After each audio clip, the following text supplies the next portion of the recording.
Bonjour tout le monde, bienvenue à cette nouvelle vidéo de TLW 2016 édition WWF 1987, l'âge d'or. Je suis super content d'enregistrer. Évidemment, il y a un délai par rapport à les vidéos et la vraie vie, les journées en tant que telles. Mais au moment où j'enregistre, je reviens de mon long congé du mois de juillet. En fait, j'ai pas pu enregistrer parce que j'étais simplement pas chez moi.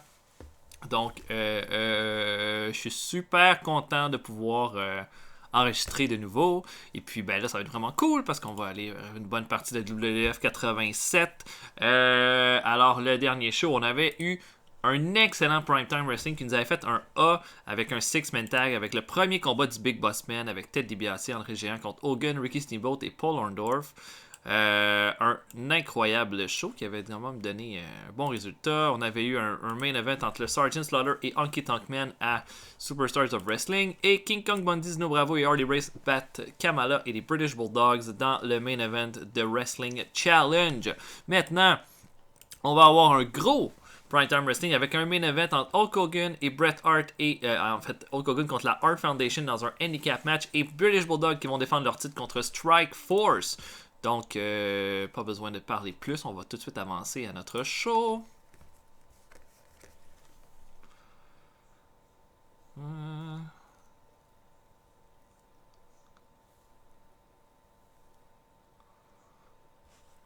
Oh, qu'est-ce qu'on a ici? Une augmentation demandée pour Ted DiBiase. Il veut monter ça à 19 590. Je pense que ça a beaucoup de sens. On peut augmenter. On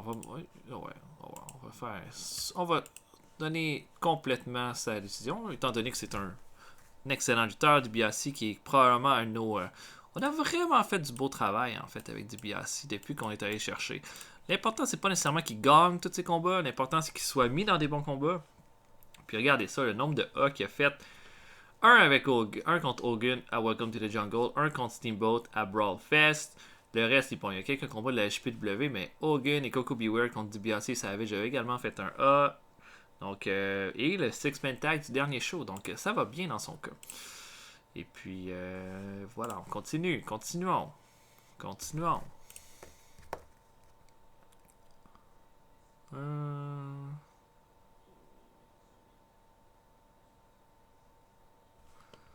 Ok, rien qui se passe ici. Kevin Sullivan se joint à la WCWA. Eddie Gilbert aussi. Et la montée de Dave Duran. Mon Dieu, on peut avoir une photo plus floue. Wow. Ok, donc...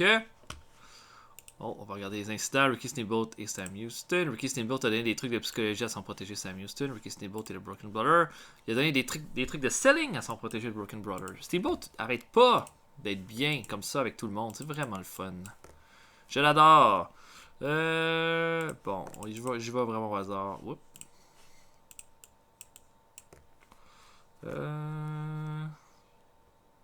Tiens, Akwe Valentine, non, ça marche pas. Donc, je book Primetime Wrestling, Main Event, Hulk Hogan contre la Hart Foundation et Strike Force contre les British Bulldogs. Et on se voit immédiatement après. À tantôt tout le monde. Ok, on commence ça avec un combat entre Brad Rheingans et Man Mountain Mike, un lutteur local. Rheingans va battre Mountain Mike avec 631 avec un Bridging Cradle Suplex dans un combat vraiment pas très bon. Encore évidemment, Rheingans est blessé, donc il ne peut pas faire des grosses performances. Mais Man Mountain Mike avait pas l'air d'avoir un gros cardio non plus. Donc, beaucoup. Oh mon dieu, regardez ça. Tous les moins qui vont avec ce Man Mountain Mike. Whatever. Donc, combat bien oubliable pour commencer le pre-show. Keiji Muto affronte ensuite Tom Maggie. Muto va battre Maggie avec son moonsault à 6 minutes 31. Maggie n'était pas fatigué, donc voilà, plein de... en tout cas, disons, des meilleures circonstances, puis peut-être un de ses meilleurs combats au final. Ensuite, les Hacksaws affrontent l'équipe de Steven Regal et de Brooklyn Brother. Des belles performances de Reed et de Duggan dans ce combat-là. Regal, qui est de lutteur de développement, on l'a pas utilisé beaucoup en tous les cas. Duggan va battre Regal avec un running clothesline à 9 minutes 42. Le Broken Brother va améliorer sa technique avec ce combat-là. Donc, du tout bon pour ce combat de pre-show. Et le dernier combat de pre-show, Arn Anderson affronte Dusty Wolf, un lutteur local. Anderson va faire une belle performance de C+, et va l'emporter par soumission à 9 minutes 25. Une belle façon de finir le pre-show. On ouvre ça en gros avec la $1 Million Corporation qui se pointe au ring. André Géant, le Bobby Heenan, Ted DiBiase, le Big Boss Man. Avec Heenan qui dit que la semaine passée, on a vu exactement ce qui pouvait se passer quand la $1 Million Corporation a le contrôle de la WWF. Elle dit que la semaine passée, Ricky Steamboat et Hulk Hogan, qui pensaient qu'avec n'importe qui aurait pu venir à bout de la $1 Million Corporation, n'ont pas été capables de venir à bout des 3 plus grandes forces de la nature de la WWF, le champion du monde André Géant, l'homme le plus intelligent du monde, Ted DiBiase, et le lutteur le plus vicieux jamais vu à la WWF, le Big Boss Man. Et là, Ricky Steamboat va arriver avec Hulk Hogan. Les deux vont se donner des high fives durant leur entrée. Bobby Heenan va même pas leur laisser le temps de parler en disant « Écoute, on a gagné. Il va falloir que vous acceptiez le fait qu'on a gagné. On n'est vraiment pas là pour... en tout cas, moi, je suis pas là pour que vous entendre déblatérer. En ce moment, c'est le moment de $1 Million Corporation. Et comme on s'est entendu, Hogan, ta défaite veut dire que c'est moi qui décide du combat que tu vas avoir ce soir. Et j'ai décidé que tu allais affronter l'équipe, une des équipes les plus redoutables de la WWF. Dans un combat handicap, tu vas affronter la Hart Foundation. Hogan va prendre le micro et dit que c'est correct qu'il affronte 2 hommes ce soir, mais il assure ses arrières. Et Butch Reed et Jim Duggan vont arriver. Et là, on va être sur le bord d'avoir un gros brawl dans le ring. Bobby Heenan va se sauver. Tout le monde va se regarder vraiment intensément. Et puis... le gros brawl va commencer.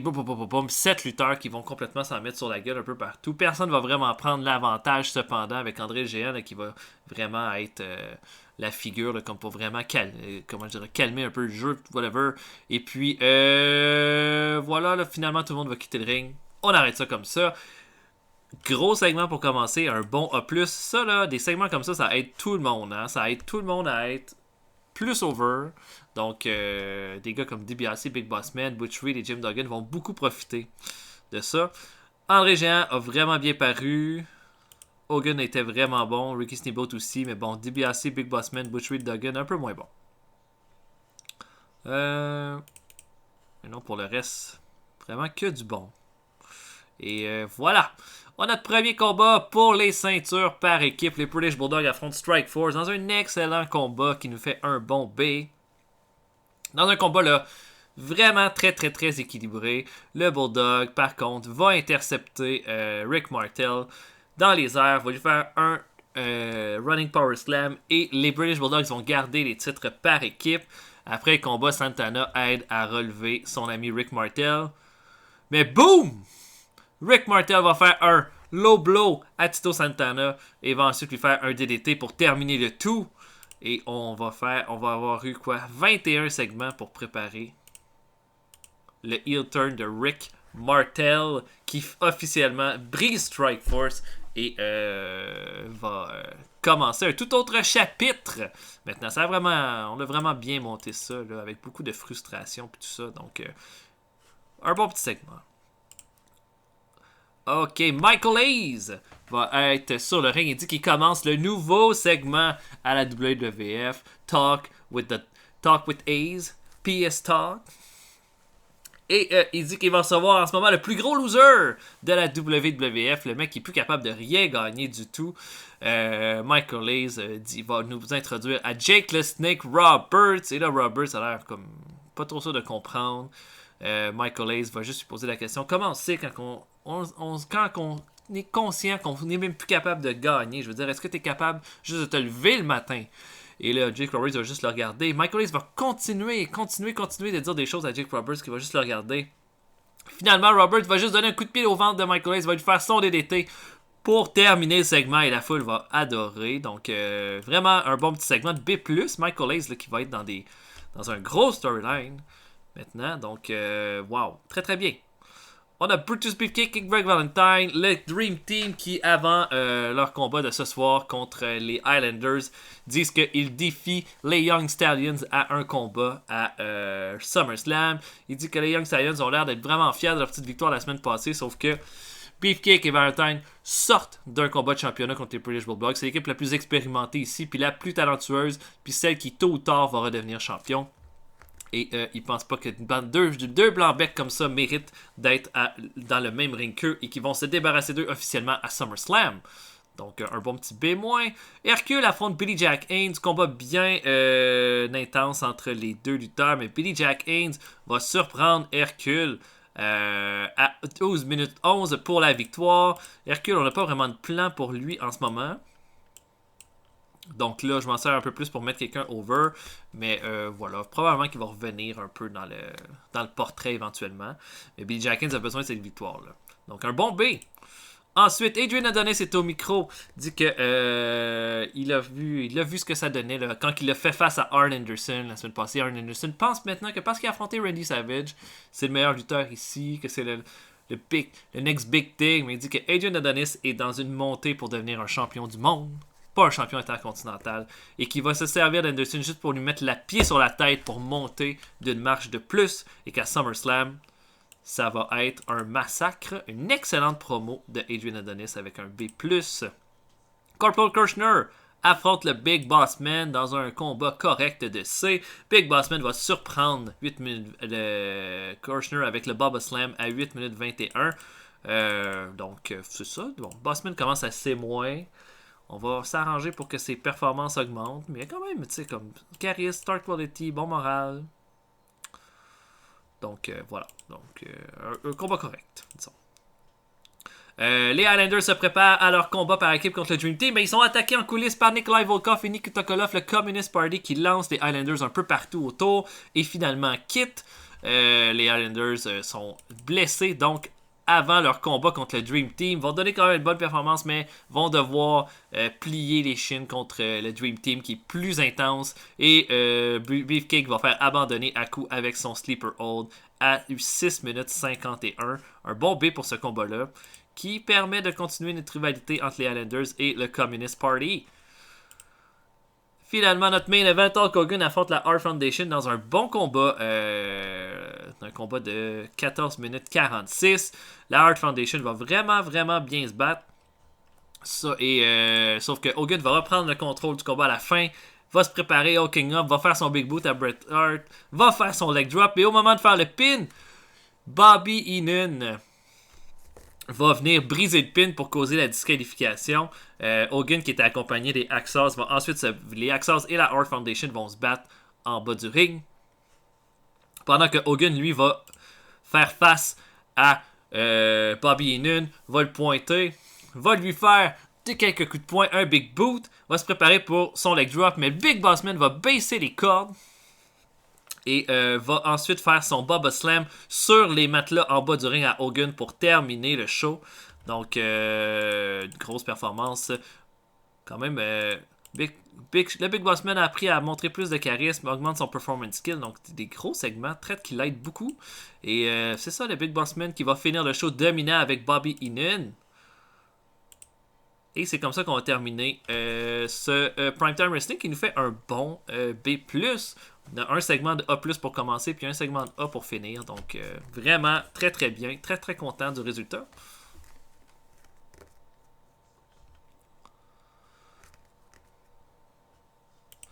Ok. On a eu 14.22 de ratings. Paul Roma veut une augmentation. 75% de tape. Ça va. On peut regarder, là, j'essaie de voir par rapport au code d'écoute. On a eu 4. C'est quand même pas mal plus bas que la semaine passée. Alors, on avait 14.67. Mais c'est plus haut que d'autres, là. Fait que, ouais, ça va vraiment dans beaucoup de directions, en fait, ces affaires-là. Ok, bon, je prépare pour Superstars of Wrestling. J'aimerais ça avoir un tag team match en main event. Oh, ouais, Jake Roberts. Michael PSAs. Et on peut mettre essayer de trouver d'autres lutteurs pour...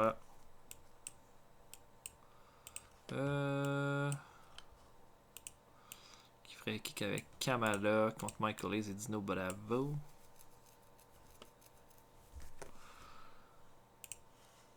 C'est bon ça. Jake Roberts et Kamala contre Michael Hayes et Dino Bravo. Bon, c'est pas le main event le plus sexy, mais c'est un bon main event.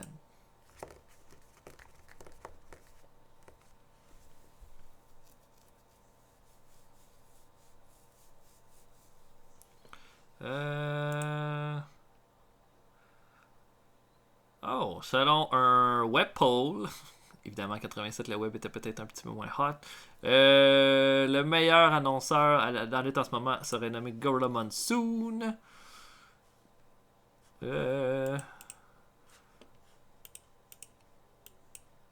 Pourtant on s'en sert pas tant que ça, on se sert plus de Jim Ross en fait.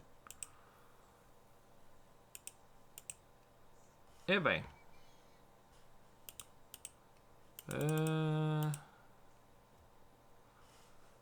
Ouais, je suis quand même surpris que ce soit pas comme un gars comme Lance Russell de Jim Ross, mais si vous dites que c'est lui, c'est lui. Hein? Voilà. Bon, on va avancer ça.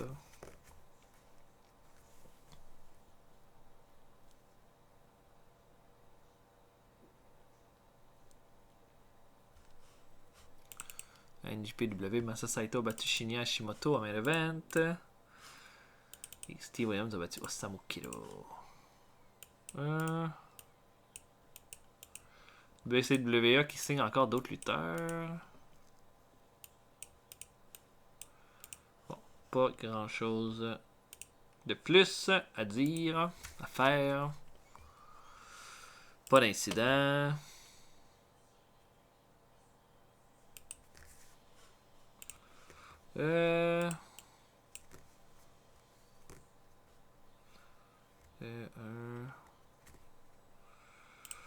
Ton Hercule.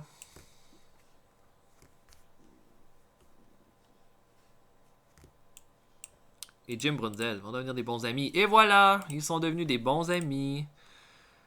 Hercule et Jim Brunzell. Bon, tellement content. Donc, je book Jake Roberts et Kamala contre Michael Hayes et Dino Bravo. Et on se voit tantôt tout le monde. A plus. Ok, on ouvre ça avec Jeff Jarrett qui affronte Frankie Williams, lutteur local. Celui qui est très célèbre pour avoir reçu pas lui là, qui s'était fait complètement démolir par Roddy Piper dans un Piper Spit. Jarrett va le battre avec son Figure 4 leg log à 4 minutes 45. Donc voilà, un combat bien faible. On a ensuite un match entre Ron Simmons et Scott Putski, un des nouveaux lutteurs de notre développement. Simmons va faire son Dominator à 9 minutes 52 pour la victoire. Putski n'est pas du tout prêt là, à aller loin, disons. Mais voilà, on va lui donner du temps. Ensuite, Jim Brunzell va affronter le Brooklyn Brother. Il va le battre avec un dropkick à 6 minutes 48. Une belle performance de Brunzell avec un C-. Il améliore son Rumble Skill et son Performance Skill en chemin. Et finalement, dernier combat de pre-show, les Wild Samoans affrontent Tom McGee et Marty Jannetty dans un bon match. McGee va faire un E-, mais D- pour Marty Jannetty. Les Wild Samoans vont l'emporter avec un double headbutt sur McGee à 8 minutes 43. Marty Jannetty améliore son Performance Skill. Voilà. On commence ça avec un match entre King Kong Bundy et Lanny Poffo. Lanny Poffo beaucoup plus compétitif qu'il avait déjà été dans ses combats contre Bundy. Une nouvelle confiance. Va quand même bien s'en tirer dans le combat, mais va se faire surprendre avec un avalanche à 10 minutes 53 et va perdre le combat, mais va améliorer son Rumble Skill en chemin. Donc voilà, un bon petit match de Bundy ici. Performance de B-, ça nous donne un strong start. On a le magnifique Morocco qui vient au ring faire une de ses habituelles performances où est-ce qu'il insulte la foule et commence à s'en prendre à Sylvester Stallone. On sait jamais quand il est là ou quand il est pas là. Fait que je vais assumer que Stallone n'est pas là ce soir. Et je vais aussi assumer que vous savez que je suis le meilleur lutteur du monde en ce moment. Que personne est en mesure de m'arrêter et que depuis les 4 derniers mois, Sylvester Stallone, parce qu'il m'aurait vaincu dans un combat de boxe, dans un pay-per-view, pense à WrestleMania, pense qu'il peut être en mesure de me vaincre dans un combat de lutte. Ben, j'ai bien hâte de voir qu'est-ce qu'il va pouvoir faire pour me le montrer. Sylvester Stallone, comme à son habitude, va arriver de la foule et va se tenir derrière Muraco. Muraco va se retourner complètement surpris. Il s'attendait vraiment pas à le voir ici dans un petit show comme ça. Et puis Stallone va lui faire dire viens-t'en, on y va. Et là, Muraco va se protéger comme pour pas se faire puncher. Mais Stallone va lui dire non, on y va, wrestling, on y va. Là. Fais-moi un hold. Et puis Muraco va faire un hold avec Stallone, va s'en prendre à lui avec comme une espèce de hammerlock derrière le bras. Et Stallone va faire une espèce de... va montrer qu'il a pris des coups, en tout cas qu'il a appris un peu pour la lutte, va se revirer, va faire un waistlock takedown à Muraco, va le prendre dans un headlock, et va ensuite lui faire un fireman's carry, et le faire une clothesline en bas du ring. Muraco va complètement capoter. Stallone vient de montrer qu'il a appris quelques mouvements avant le combat, et ça va être un excellent segment de A entre les deux lutteurs. On a un match entre Adrian Adonis et Brian Blair. Adonis va encore sortir un bon combat, cette fois contre Blair. Va le battre avec son Adorable Dog à 9 minutes 41. Adonis, c'est pas mal un des gars les plus... si tu veux être sûr de ta shot, c'est vraiment un des meilleurs lutteurs à faire lutter. Et notre main event, Jake Roberts et Kamala affrontent Michael Hayes et Dino Bravo. Bon combat. Roberts va s'en prendre à Michael Hayes pendant tout le long du combat. Kamala et Dino Bravo vont être dans le ring vers la fin. Et puis, à un moment donné, Kamala et Dino Bravo vont se faire un double clothesline. Les deux lutteurs vont être bien au sol. Et King Kong Bundy va arriver. Il va faire un splash sur Kamala. Bravo va juste avoir à faire le pin ensuite pour la victoire. Une belle performance de Roberts avec B+, mais Kamala et Dino Bravo ont vraiment pas mal fait. Kamala améliore son Rumble skill. Et là, après le combat, Bravo et Bundy s'en prennent à Kamala, alors que Roberts continue de s'en prendre à Michael Hayes. Mais Billy Jack Haynes va arriver et va clearer le ring pour terminer le show. Et c'est comme ça que ça se termine. Un bon B pour Superstars of Wrestling. Vraiment pas vilain du tout. Et là, on se prépare pour un show au Japon. Oh oui, j'ai bien hâte de voir. Bon, Joe Briscoe dit que Alpha est pas capable de sceller, mais là, à ce stade-ci, mon ami, là, c'est pas bien grave.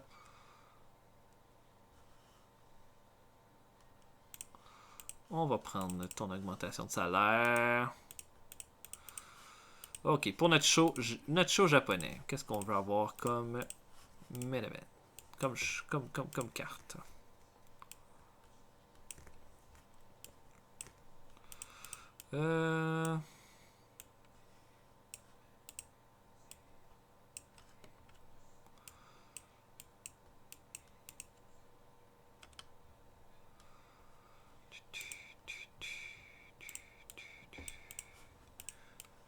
Ted DiBiase. Est-ce que Ted DiBiase pourrait être avec André? Je vais voir si André... André, je pense qu'il peut lutter, ouais. Dans les petits shows mineurs.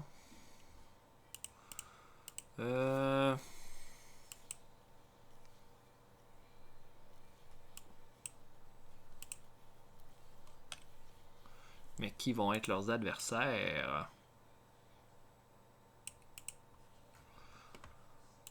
Je sais pas si j'ai une équipe de face qui a pas vraiment lutté cette semaine. Ouais. Même si on luttait en pre-show, je pense que Butch Reed et Jim Duggan, ça fait un bon combat à la base. Pour Wrestling Challenge, ça pourrait être un main event de Primetime Wrestling, ça. Non, c'est ça. André Gérard, il lutte pas dans les B-shows. Ça pourra pas se faire, ce combat-là.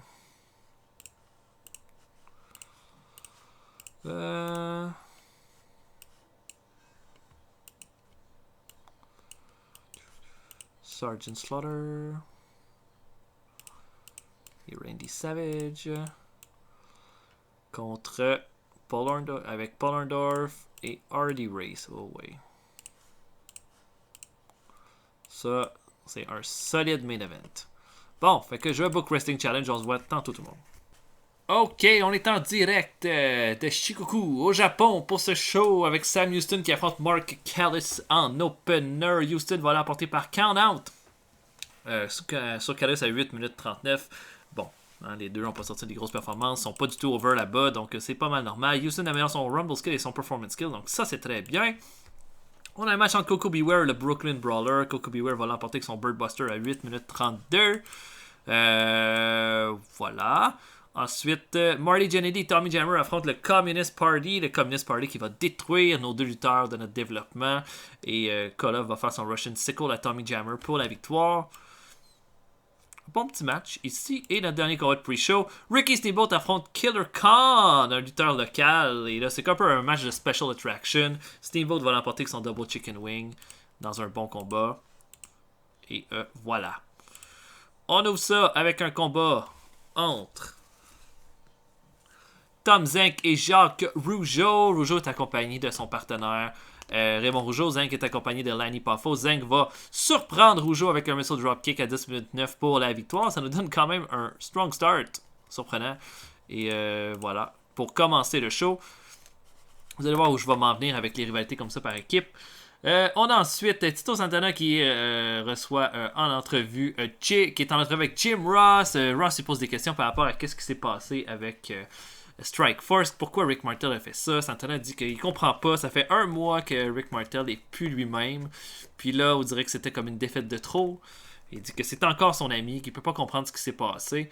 Mais pendant l'entrevue, Rick Martel attaque Santana. Jim Ross s'en va rapidement des lieux et Martel le détruit en backstage. Il va prendre une chaise, va le frapper une couple de fois, il va s'en aller. Martel est pas content. Pas content. On a un match. SD Jones et Sam Houston affrontent les Demolition. Les Demolition qui vont l'emporter à 10 minutes 24 avec le Demolition Decapitation. Belle performance des number 1 contenders. Et on a ensuite un segment où est-ce qu'on voit un peu ce qui s'est passé après le segment entre Morocco et Sylvester Stallone lors de Superstars of Wrestling. Morocco qui casse tout en coulisses, furieux de s'être fait humilier de la sorte par Sylvester Stallone. Et notre main event, The Sergeant Slaughter et Paul Orndorff affrontent Randy Savage et Harley Race. Un gros combat entre 4 vétérans qui donnent pas mal tout ce qu'ils peuvent. Harley Race va sortir un B+ de performance, B pour Savage. Mais le combat va être une grosse fin quand Sergeant Slaughter va faire abandonner Randy Savage avec son Cobra Clutch pour la victoire. Un grosse performance de Slaughter là-dessus, même s'il a juste fait un D, mais c'est une genre de victoire qui va lui donner beaucoup. Donc Slaughter qui l'emporte et qui se légitimise comme number 1 contender, donc pour le titre à SummerSlam. Et on finit le show comme ça. On a utilisé beaucoup trop Sam Houston et Killer Khan dans ce show. Ah oui, j'ai booké Sam Houston dans 2 combats sans m'en rendre compte.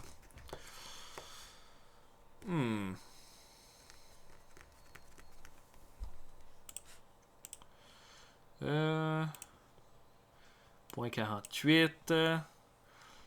Bon, là, je dis que le Brooklyn Brawler est en train de devenir un bon worker. Oh, peut-être qu'on va pouvoir lui offrir un push. Qui sait? De quoi ça a l'air de popularité au Japon là, avec tout ça là.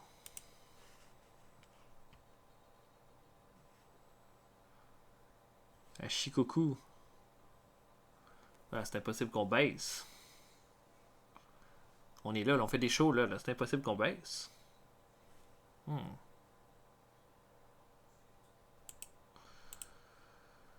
Étrange ça. En tous les cas. On va booker notre show, notre prochain Primetime Wrestling, tiens.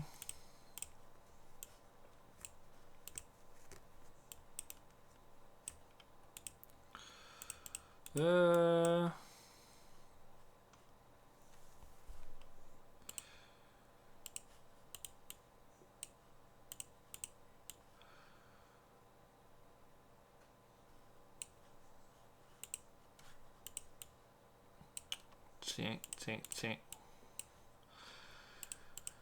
Parce que c'est Coco Beware qui va faire équipe avec Hogan pour affronter DiBiase et Bossman à SummerSlam.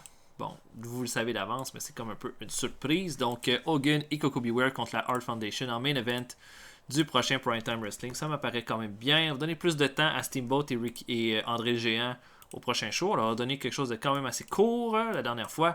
Donc voilà pour ça. J'espère que vous avez apprécié. Encore une fois, un bon épisode. Ça avance bien les choses. Et j'espère vous voir pour un prochain épisode bientôt. Mon nom est El Retro Pie Driver. Et je vous invite à laisser des commentaires, à liker les vidéos si vous avez apprécié. Puis sinon, on se voit pour une prochaine fois. Salut tout le monde.